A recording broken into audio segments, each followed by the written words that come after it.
მაშინ როცა ყველა საუბრობს ქართული ემიგრაციის გაძლიერებისა და საერთო საქმეში მათი ძალის გამოყენების საჭიროებაზე, უკვე არსებობს პროექტი, რომელიც ამაზე ზრუნავს. ხიდების დიდი შეკრება სტრასბურგში. აქ 20-23 ოქტომბერს თავს მოიყრის ქართული დიასპორა. ერთმანეთს შეხვდებიან ქართული მედიების, ადამიანის უფლებათა დამცველი ორგანიზაციების, ბიზნესისა და კულტურის სფეროს წარმომადგენლები. ამ პროექტსა და ისაუბრის ბევრი საერთო აქვთ. ჩვენი სამოქალაქო მედიაც სწორედ საზოგადოებაში ხიდების შენებას ემსახურება.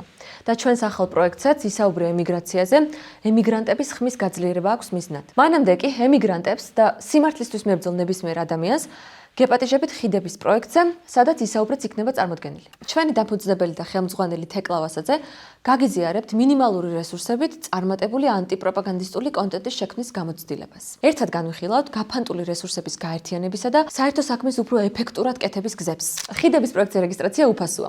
ეს პროექტი ბევრ საინტერესო გამოცდილებას კვირდებათ. ფილმის ჩვენებითა და მუსიკალური ღონისძიებით დაწყებული, მედიისა და დემოკრატიის შესახებ დისკუსიებით დამთავრებული. რაც მთავარია, ეს პროექტი არის თანამოაზრეების თავშეყრის ადგილი. შემოგვიერთდით სტრასბურგში. ერთად ავაშენოთ ხიდები თავისუფალ სამყაროსთან. პროექტზე რეგისტრაციის ლინკი კომენტარებში.